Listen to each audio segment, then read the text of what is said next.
ભારતીય જનતા પાર્ટીમાં પીઢ નેતા ખૂબ ઓછા છે કે જે ખરેખર કાર્યકર્તાઓને સાચી સલાહ આપે છે કે તમે જીતી ગયા છો તો તમારું કામ ફક્ત એસી ચેમ્બરમાં બેસવા માટે નથી, પરંતુ 5 વર્ષ તમને જે લોકોએ આપ્યા છે, તમારા મતદારોએ જે તમારા ઉપર ભરોસો મૂક્યો છે, તમારે 5 વર્ષ કામ કરવાનું છે. કોઈ ભારતીય જનતા પાર્ટીના પીઢ નેતા કોઈ કાર્યકરને સાચી સલાહ આપે કે ન આપે, પરંતુ જે આપણા પૂર્વ નાયબ મુખ્યમંત્રી છે નીતિન પટેલ, એ અવારનવાર આવી સલાહ છે એ તમામ કાર્યકર્તાઓને આપે છે. અને આજે પણ કહી દીધું કે વડાપ્રધાન નરેન્દ્ર મોદીના નામે મત તો તમને મળી જાય છે, પરંતુ કામ કરવાનું પણ રાખજો. નમસ્કાર, આપ જોઈ રહ્યા છો નિર્ભય ન્યૂઝ અને હું છું આપની સાથે રિદ્ધિ. ગુજરાતની અંદર સ્થાનિક સ્વરાજ્યની ચૂંટણીમાં ભાજપે સ્પષ્ટ બહુમતી મેળવી અને એ પછી અલગ અલગ જગ્યા ઉપર અભિવાદન સમારોહ છે તે યોજવામાં આવી રહ્યો છે. આવો જ અભિવાદન સમારોહ છે કડીમાં પણ એમનું આયોજન કરવામાં આવ્યું. ફરી એક વખત નીતિન પટેલ મેદાનમાં આવ્યા, તમામ કાર્યકર્તાઓને સલાહ આપી કે વડાપ્રધાન નરેન્દ્ર મોદીના નામે તમને મત તો મળી જાય છે, કમળના નામે તમને મત તો મળે છે, પરંતુ અમુક કાર્યકર્તા એવા હોય છે કે જેમને હોદ્દો મળી જાય છે પછી ખિસ્સામાં હાથ નાખીને ફર્યા કરે છે, કામ કંઈ કરતા નથી. ઘણા બધા તો એવા છે કે એમને તૈયાર ભાણું મળે છે, એટલે કે એમને કોઈ મહેનત કરવી જ નથી પડતી. લોકો આપમેળે ભારતીય જનતા પાર્ટીના નામે મત આપી દે છે. કડીની અંદર કાર્યક્રમ હતો અને ફરી એક વખત તમામ કાર્યકર્તાઓને ટકોર કરવામાં આવી છે. એટલે ક્યાંક એવું લાગે છે કે ભાજપની અંદર બીજા બધા નેતાઓ એવા છે કે જેને જેમ કરવું એમ ભલે કરે, એસી ચેમ્બરમાં બેસે છે, બેસવું એ ભલે બેસે, જેથી કરીને બીજી એક વખત કોઈ નવા નેતાનો વારો આવે. આ કામ નહીં કરે તો પછી લોકો વિરોધ કરશે, પક્ષના જ કાર્યકર્તાઓ વિરોધ કરશે કે આ કંઈ કામ કરતા નથી, એટલે અમને બીજી એક વખત ચાન્સ ન મળે. પણ નીતિન પટેલ છે અવારનવાર તમામ કાર્યકર્તાઓને, જીતેલા નેતાઓને સમજાવે છે કે કામ કરવાનું રાખજો, કારણ કે લોકોએ તમને મત એટલા માટે આપ્યા છે કારણ કે તમે કામ કરી શકો છો. અલગ અલગ જગ્યા ઉપર જજો, લોકોની વચ્ચે રહેજો ને લોકોના કામ કરજો. આ બધાની વચ્ચે નીતિન પટેલે તમામ કાર્યકર્તાઓને શું કહ્યું છે તે પણ સાંભળીએ. ખબર નથી કયો ત્યાં મંદિર ભગવાનનો જન્મ થયેલો, મોગલોએ ભારતીય એના વિધર્મીઓએ એના ઉપર હુમલા કરેલા, તોડી નાખેલું, જીર્ણોદ્ધાર કરવો પડે એવી સ્થિતિ હતી, પણ ત્યાં આગળ બાબરી મસ્જિદ બનાવી દીધી. એ બધું આપણે જાણીએ છીએ, પણ એ બધું પુનરુત્થાન કરવા માટે, નવું બનાવવા માટે આપણી સરકારોએ, આપણા પક્ષે, આપણા લાખો કરોડો કાર્યકરોએ કામ કર્યું. ઝીણું ઝીણું કામ વર્ષો સુધી ચાલ્યું. જે અડવાણીજીની રથયાત્રા હતી એ પછી ભવ્ય મંદિર બન્યું, એ આપણે બધા જોઈએ છીએ.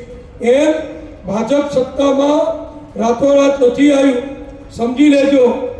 અહીંયા કડીની 28 સીટની વાત થઈ, તાલુકા પંચાયતની વાત કરી, જિલ્લા પંચાયતની સાથે સીટની વાત કરી. નવી પેઢીને ખબર નથી કે આ બધું કેવી રીતે થયું. ઘણા લોકો નસીબદાર હોય છે, તૈયાર ડીશ મળે, તૈયાર ભોજન, એના ઉપર આવીને બેસી જવાનું.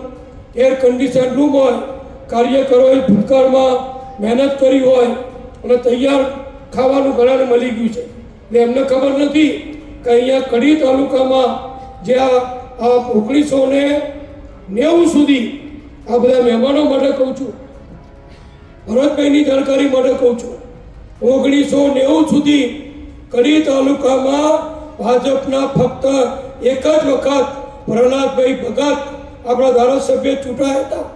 એ પણ જનતા પક્ષની સરકાર વખતે જનતા મોરચો બન્યો. એ પછી આપણે કદી જીત્યા નથી. અને 90માં પહેલી વખત મને જ્યારે ટિકિટ આપી, આ બધા વિનોદ એકતે કાર્યકર, બીજા બધા કાર્યકરો, આ બંસી કાકા, હિમાંશુભાઈના પપ્પા, અમે બધા જોડે પ્રચાર કરતા હતા. બીજા ઘણા વડીલો છે, માફ કરજો બધાને નામ નહીં દઉં.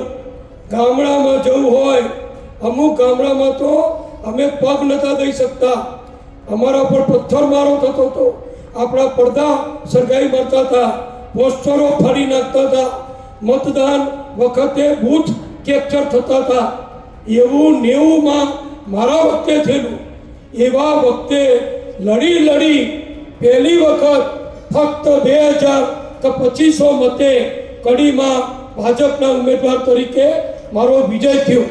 અને એ પછી ધીમે ધીમે ભરતભાઈ અને ગિરીશભાઈએ બધા જે વાત કરી, વિનોદભાઈએ, કે કામ કરવું પડે, છૂટાવું એ બહુ મારી દ્રષ્ટિએ મહત્વની વાત નથી.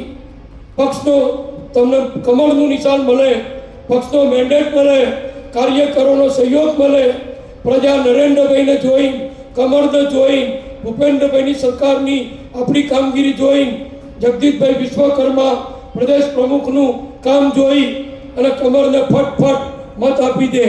આજે પણ હું કહું છું, હજુ ઘણા ઉમેદવાર એવા હશે જે ચૂંટાઈ નહીં બેઠા છે, એમને એમના વિસ્તારની પ્રજા ત્યાં લઈ જઈને ઊભા કરીએ તો કદાચ ઓળખતા પણ નહીં હોય. નગરપાલિકામાં પણ હું કહું કે 28 બિનહરીફ જીત્યા. એ પહેલાં પણ આપણે ગઈ વિધાનસભા નગરપાલિકામાં પણ બિનહરીફ જીત્યા હતા. નરેન્દ્રભાઈ જ્યારે મુખ્યમંત્રી હતા અને હું સરકારમાં હતો ત્યારે પહેલી વાર નરેન્દ્રભાઈ સાહેબે સમરસ શબ્દ આપ્યો હતો કે સમરસ ચૂંટણી થાય, ગામડું હોય કે શહેર હોય, ચૂંટણી જ ના થાય અને બધા હળીમળી અને બોડી બનાવો. એ વખતે આપણે કડી નગરપાલિકામાં પહેલી વખત સમરસ બન્યા હતા. હિન્દુ મુસ્લિમ બધા ભેગા થઈ સમરસ બન્યા હતા. ગઈ વખતે પણ આપણે બધા સમરસ, એક સીટ સિવાય સમરસ બન્યા હતા. એટલે ઘણા લોકોને ઇતિહાસનું જ્ઞાન હોતું નથી, અભ્યાસ હોતો નથી. ફક્ત તૈયાર માલ ઉપર, તૈયાર ભાડા ઉપર આવીને બેસી જાય એટલે એમ સમજે કે આ બધું એમને એમ બધું થઈ જાય છે. એમને એમ થતું નથી. મેં માર ખાધો છે. અમે બધા, હું, બંસી કાકા, બીજા 3-4 કાર્યકરો, અમે હાજીપુર ગયેલા, કલોલનું ગામ, પટેલના પાંચ ઘર હતા એ ગામમાં. અમે એક પટેલના ઘરમાં ખાલી કુટુંબ મિટિંગ, પરિવાર મિટિંગ કરી હતી. અને એ વખતે કોંગ્રેસના ઠાકોરોને હાજીપુરના ખબર પડી કે આ ભાજપ પર આવ્યા છે તો અમને મારવા લીધા, પથ્થરમારો કર્યો, ખડકીનું બાયણું તોડી અમારી પાછળ પડ્યા. અને હું ને બંસી કાકા બીજા 3-4 જણા હતા, એ એવા નાટા હતા કે ના પૂછો વાત. એવું અત્યારે નથી ભાઈ. અત્યારે મજા છે. જે છૂટાય ને એને કશું કરવાનું નથી, ખાલી ખિસ્સામાં હાથ નાખી અને ફરે અને મજા કરે, બીજું કંઈ જવાબદારી નથી. અહીંયા ભરતભાઈએ કહ્યું કે સરસ દુઓ કહેજો એમને કે બધાને મીઠો આવકારો આપજો, એમ કરીને સરસ એમને એક દુઓ બોલ્યા. પણ એમાં હું એક ઉમેરો કરું છું, ફક્ત મીઠા આવકારાથી ના ચાલે, સામે કામ પણ કરવું પડે. ઘણા લોકો શું હોય છે, આ મારો 40 વર્ષનો અનુભવ કહું, 40 વર્ષનો. ઘણા બોલો મીઠું મીઠું, તમે મળવા ગયા હો ને કે કાલ જ થઈ જશે, તમારે કોઈ ચિંતા નહીં, પણ એ કાલ કદી ઉગ જ નહીં. એના 5 વર્ષ પૂરા થઈ જાય ને એ ભાઈના, તો એ કશું ના થાય. એક ખાડો પુરાવો હોય તો ખાડો એના પુરાઈ શકે. 5-25 લોકોને બીજી સિવિલમાં લઈ જવા હોય કે બીજી મદદ કરવી હોય તો એ ના કરે. બોલવામાં મીઠા, શાંત રહે, કોઈની જોડે બોલી બગાડે નહીં, પણ કશું કરાય નહીં. એટલે એ રીતે ચૂંટણી નથી ચાલતી. જીતવું પડે, સરસ કડકાઈથી કામ કરવા પડે. આ મોદી સાહેબ તમે જુઓ પડે છે કે અમે તો થાકી ગયા, વારે વારે આ શું કરવાનું, બધા એવું કહેતા હતા. કોઈ બાકાત નથી અહીંયાથી. પણ એ કેમ કે કાર્યકરને સક્રિય રાખવાનું કામ એ પક્ષની એક જવાબદારી છે. આપણે ઘેર મોટરસાઇકલ હોય, મોટર હોય, નાનો પરિવાર હોય, ઓછું ફરતા હોઈએ તો એ આપણી મોટર જો ઘર આગળ પડી રહી હોય તો મોટરસાઇકલ ઘર આગળ પડી રહ્યું હોય, બહુ વપરાતું ના હોય, તો પડી એની બેટરી ઉતરી જાય, ડિસ્ચાર્જ થઈ જાય. એટલે જરૂર ના હોય તો એ અઠવાડિયે એકવાર તો મોટરસાઇકલને કિક મારવી પડે, સ્ટાર્ટર બરોબર એને એક્સિલેટર આપવું પડે અને ઢોમ ઢોમ કરી આખા મોહલ્લામાં, સોસાયટીમાં બધાને ખબર પડે કે આ પડી રહેલી મોટરસાઇકલને આ ચાર્જ કરી રહ્યા છે. એવી રીતે મોટરનું પણ છે. બધાને મોટર રોજ ના વપરાય. હવે તો બધાના ઘેર લગભગ 80% મધ્યમ વર્ગ પરિવારના ઘેર નાની મોટી મોટરો છે.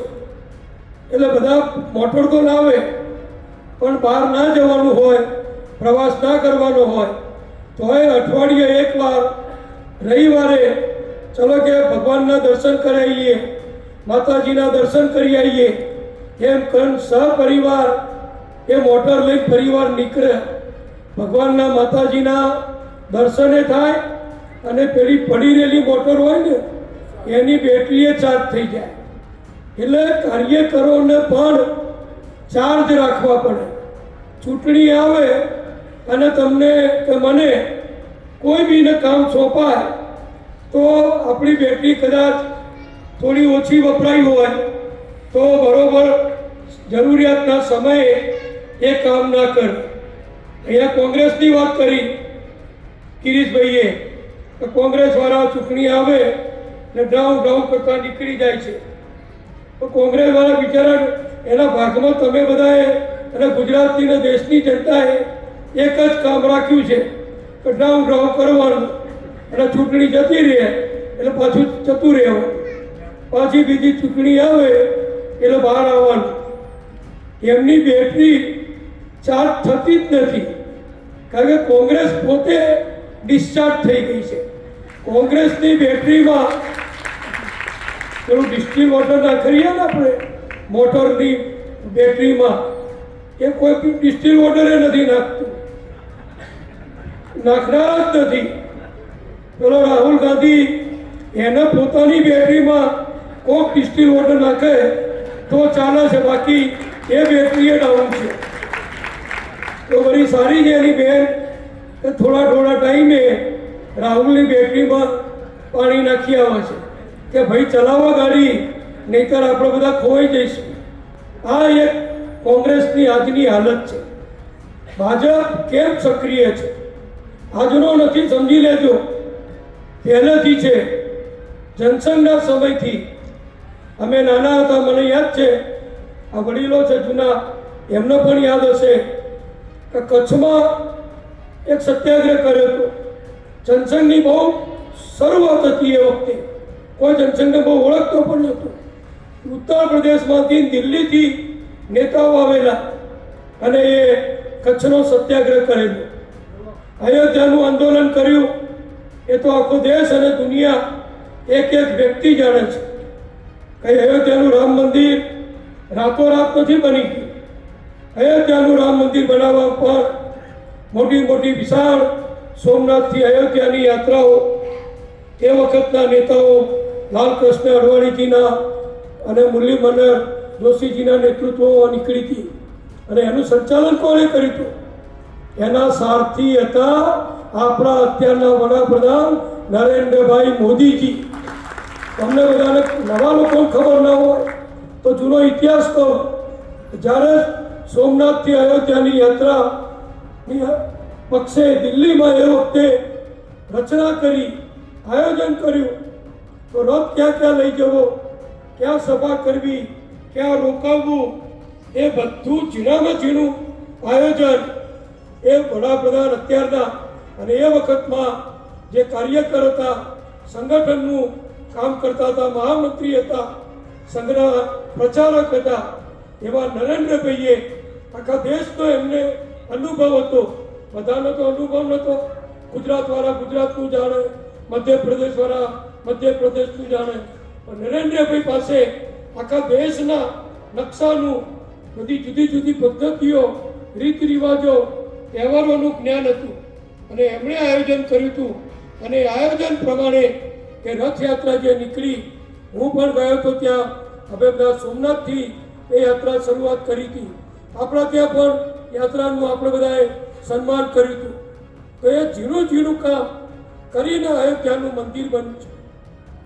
બીજું નવી પેઢીને કહું કે શિલાદાન આપણે ઘેર ફરી ગામડે ફરી વિશ્વ હિન્દુ પરિષદ, સંઘ પરિવાર, ભાજપ અને જે તે વખતે જનસંઘ એના કાર્યકરોએ ગામડે ફરી અને ઈટ શિલા કહેતા હતા, આપણે શિલાદાન લેતા હતા કે અયોધ્યાનું રામ મંદિર બનાવવાનું છે, તમે શિલાદાન આપો.